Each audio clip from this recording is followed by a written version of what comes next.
esse joguinho combinado, pô, quem é esse maluco aí que tá... Quem tá... Ela passa por algumas coisas e algumas ações que não dão voto num ciclo de 4 anos, cara.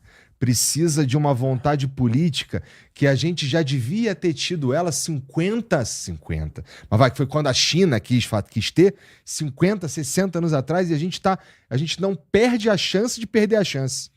Não, mas a gente pode criar mecanismos ali, por exemplo, acabar com reeleição. Pode ser um mecanismo que eu sou a favor. Talvez 4 anos seja pouco, vão passar para 5 anos, para 6 anos, não sei, é um debate que tem que fazer. Justo. Mas se isso for alguma coisa que vai garantir que a pessoa sente na cadeira, faça o que tem que fazer sem ela se preocupar com a reeleição, eu acho que isso já ameniza, porque isso não vai impedir, Igor, da pessoa, numa situação dessa, querer fazer coisas que vão resultar num benefício político para alguém que ela vai apoiar. Claro. Tá? Mas assim, eu acho que já ajuda. Ela mesmo já ajuda. Já ajuda muito. E eu acho que eu via o Bolsonaro com essa mentalidade. Não estava preocupado com reeleição e pagou um preço caro por isso. Ele queria fazer a coisa certa.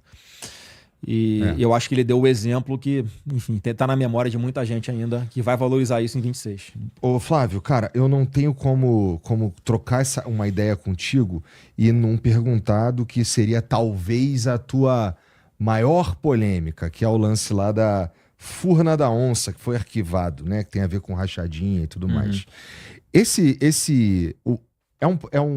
O Furna da Onça é o nome de uma operação? Foi uma operação que fizeram lá no Rio de Janeiro. Isso. Essa operação, ela foi arquivada pelo TJ do Rio, porque a princípio, e aí tu me vê se eu tô falando... Não, pode falar, vou te esclarecer. A princípio, esse processo não poderia ter rolado no TJ do Rio. E aí foi anulado.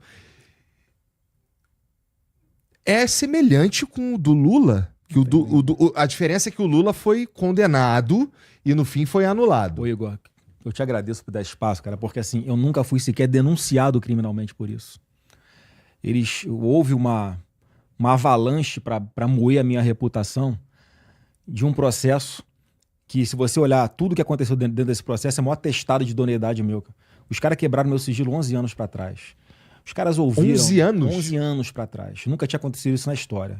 Tudo Ministério Público do Estado do Rio. E eu guardo essa informação, porque me acusam Bolsonaro de ter cedido a um monte de coisa porque eu estava preocupado com o Flávio em Brasília. Sim. Você acabou de falar que meu caso se resolveu no Rio de Janeiro. O próprio lance da Então nomeação não tem nada do a ver. Ramagem, tu mencionou lá no começo, teria alguma coisa não tinha nada a ver. proteger. Eu fui investigado aqui pelo Ministério Público do Estado do Janeiro, aqui no Rio de Janeiro. Então não teve esfera federal, Supremo, nada disso, tá? Isso chegou lá depois, mas já estava resolvido.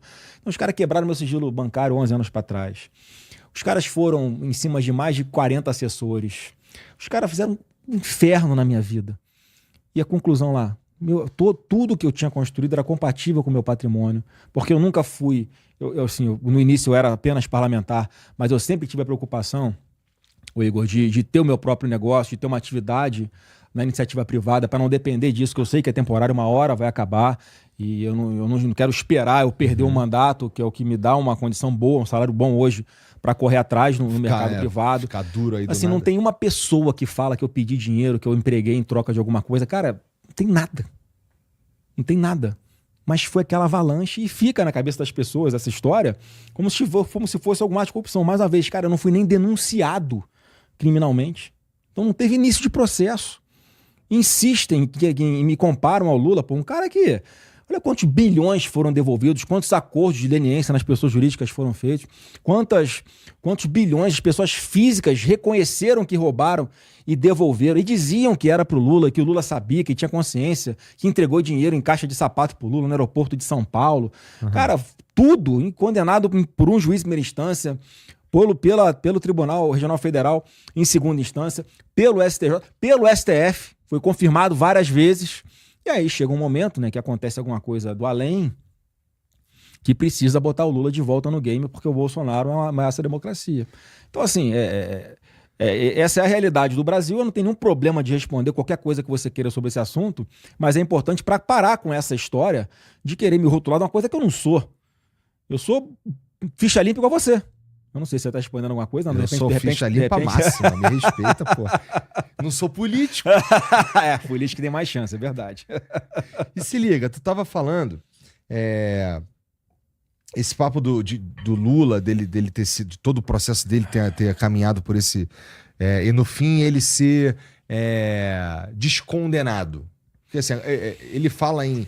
Na verdade, o campo à esquerda fala em inocentado, mas a gente sabe que essa não é a palavra mais adequada, né? Foi outra coisa que aconteceu. Nesse sentido, cara, o PT e a esquerda, eles já brigaram muito com o Alexandre de Moraes, né? E aqui eu não quero te colocar em nenhuma ciranda, não. Mas tu tem algum chute do que poderia ter acontecido para uma guinada, essa guinada que você tá descrevendo, que cara, primeiro os caras pegam no pé do Lula, depois o Bolsonaro ameaça a democracia. É tipo, lembra do filme... Bom, eu tô relatando, e foi a imagem que foi na minha cabeça com o que você falou, que é o Demolidor, mas não o Demolidor da Marvel, aquele do Sylvester Stallone, que eles congelaram polícia para muitos anos depois descongelar. Então assim, o Lula tava na cadeia, mas o Bolsonaro é uma ameaça, então vamos tirar o Lula da cadeia para que ele possa combater o Bolsonaro. É mais ou menos isso que tu tá dizendo? Não é combater, né? Quando tira da cadeia, já sabe o que vão fazer até o final do processo. Ele não saiu para competir, ele saiu para tomar. E, tá, não quero e na que se verdade, complique, hein, Flávio? não, e na verdade, Igor, na verdade